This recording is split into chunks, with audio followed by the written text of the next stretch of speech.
Assalamualaikum warahmatullahi wabarakatuh. Hai semuanya, apa kabar? Semoga kalian semua dalam keadaan sehat ya.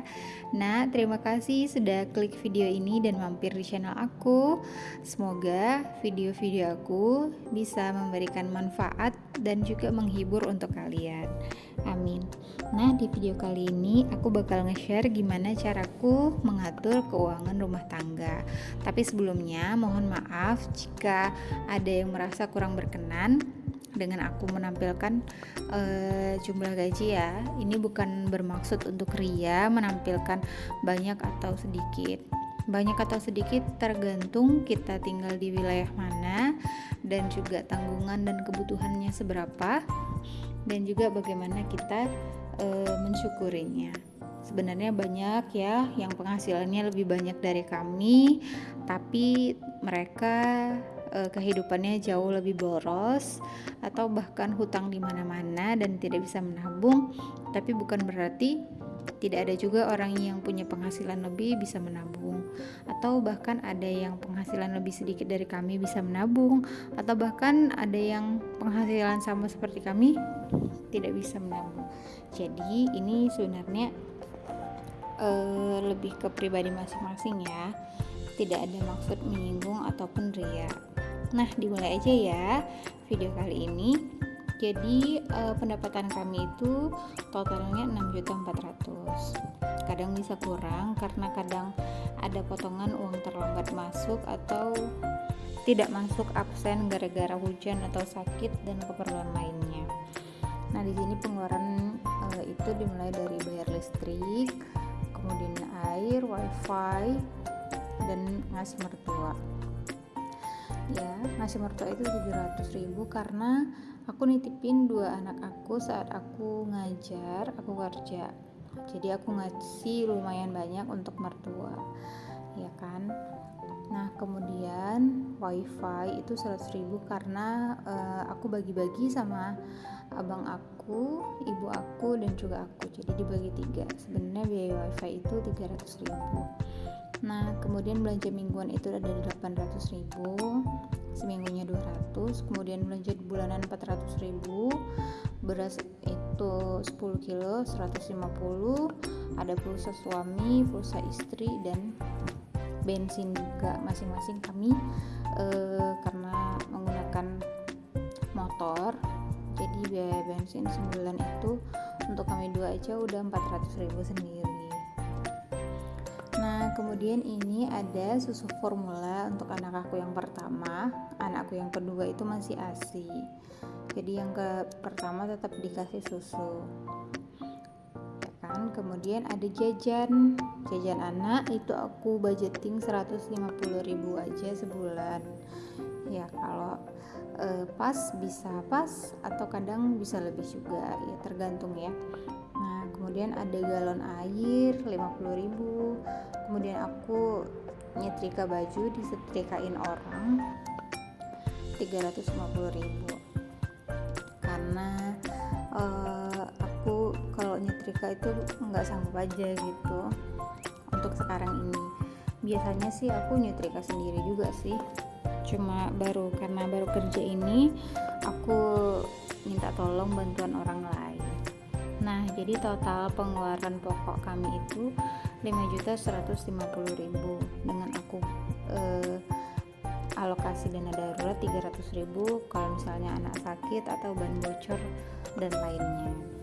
Nah, kemudian sisanya aku buat sinking fund untuk dana pendidikan anak-anak, mulai dari anak yang pertama sampai anak yang kedua.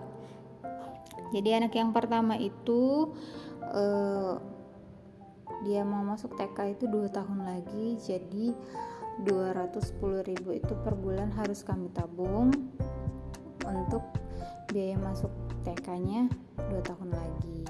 Apalagi mau sekolah Islam swasta sekarang itu mahal ya, tahun ini aja udah 5 atau 6 juta di Medan, itu paling standar. Kalau 2 tahun lagi, 3 tahun lagi mungkin akan naik, jadi harus dipersiapkan dari sekarang gitu. Jadi dana pendidikan diusahakan ditabung per bulannya itu 200.000. Nah kemudian ada dana kurban Idul Adha, nah itu 210.000 per bulan.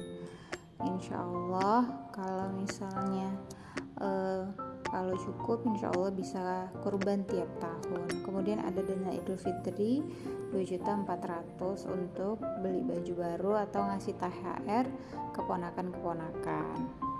Terus lanjut ada dana pajak kendaraan yang tiap tahun harus kita bayar. Nah itu aku kasih 100.000 per bulan untuk 2 kendaraan.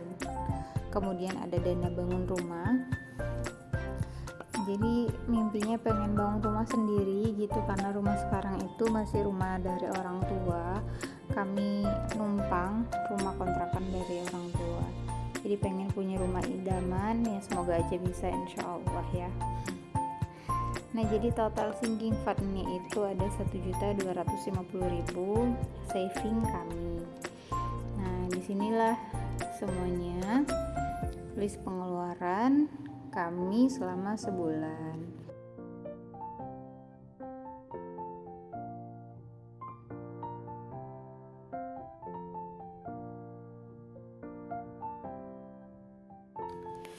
Nah lanjut aku mau masukin uangnya itu ke dompet pintar yang di Shopee banyak banget ya. Ini harganya di Shopee sekarang cuma 15 ribuan. Kalau aku dulu belinya ini waktu pertama kali viral-viralnya itu 50 ribuan. Nah jadi udah aku buat pakai kertas stiker dan dibudgeting sesuai pengeluarannya masing-masing. Walaupun kadang ada boncos ya kan ya, tapi setidaknya dengan usaha kita yang kayak gini terencana, boncosnya itu nggak terlalu besar ya, sampai di akhir bulan itu mikir 2 kali, ini kok udah nggak cukup aja, kok kurang aja gitu, daripada kita masukin uang di satu dompet dan nggak tahu pos-posnya di mana. Jadi ini sangat ngebantu banget untuk kita kalau mau ngambil sesuatu, ngambil uang itu kebutuhannya di mana. Ya meskipun kadang kadang mau bayar listrik ngambilnya wifi atau apa, atau mau belanja atau jajan ngambilnya dari mana ya sesekali, tapi tidak terlalu kebablasan. Kemudian dana pendidikan di sini aku letakin juga tambahan ya, ada kertasnya dibuat per bulan gitu, jadi kalau udah diisi baru di checklist. Dan ini juga ada challenge per hari, jadi sisa 2 lembar lagi dari 15 slot ini. Nah alhamdulillah sudah dimasukin semuanya, jadi kalau ngelihat gini tuh lebih tertata aja ya, lebih kayaknya bisa lebih mengontrol insya Allah. Dan ini aku juga lagi belajarnya untuk ngehemat keuangan sesuai dengan pengeluaran yang sudah dicatat ya. Insya Allah kita sama-sama belajar ya, bisa berhasil konsisten mengelola keuangan dan juga menabung untuk kebutuhan masa depan keluarga kita insya Allah. Apakah itu untuk memasukkan sekolah anak ke sekolah yang bagus, apakah mau bangun rumah, atau mau untuk Idul Fitri nanti dan lainnya, dan atau mau beli kamera baru atau yang lainnya insya Allah. Nah jadi lanjut daftar belanja bulanan ini, budgetnya itu kan 400.000. Jadi di sini aku ngelis semua kebutuhannya itu apa-apa aja. Kadang karena kalau grocery shopping di swalayan atau supermarket gitu kadang kalap mata ya, yang targetnya apa, yang dibutuhkan apa, yang masuk keranjang dibawa pulang apa. Nah itu aku banget sih dulu. Nah sekarang aku mau belajar untuk bisa on list belanja itu sesuai daftar list ini, dan nggak lapar mata. Coba ditahan nggak lapar mata untuk segala jajan-jajanan. Nah jadi Kalau untuk yang garam, gula, deterjen, pewangi, sabun mandi itu kadang aku beli di toko kelontong deket rumah aja gitu biar nggak kalap mata. Nah kalau untuk shampoo anak-anak, nah itu aku kadang beli di Indomaret atau di supermarket. Nah ini baru tahan-tahan banget ya, tahan hawa nafsu untuk gak masukin yang lain-lain di dalam keranjang gitu. Sama kayak minyak telon, tisu kering itu belinya di supermarket gitu. Jadi itulah apa ya, godaan kalau belanja di supermarket ya, pengennya beli jajanan yang lain-lain gitu, padahal budget udah diplot-plotin. Nah insya Allah kita harus nahan-nahan itu semuanya dan ingat kebutuhan yang lebih penting lainnya.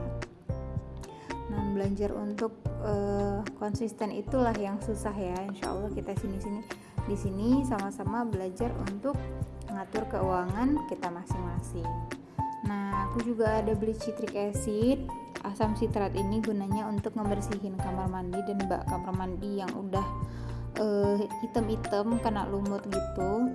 Jadi kami cuma ngerendam doang pakai 1 bungkus citrik, dia nggak usah digosok, nggak usah dibrus-brus, udah langsung bersih bak mandinya, bak mandi dan juga lantai keramik kamar mandi cuma disiram-siram, gosok sedikit, nggak pakai ngebrus kuat-kuat, udah bersih. Nah jadi kebutuhan untuk belanja bulanan kami itu segini aja. Ada wipol, terus ada keju, itu untuk masak nasi goreng keju kesukaan anak aku, jadi aku masukin di list belanja bulanan. Nah jadi ada makaroni spiral juga, itu kesukaan anak aku, wajib banget stok setiap bulan. Dan Indomie kalau misalnya lagi males, jadi stok Indomie itu cuma 5 bungkus aja sih gitu. Nah ada sisa 30.000.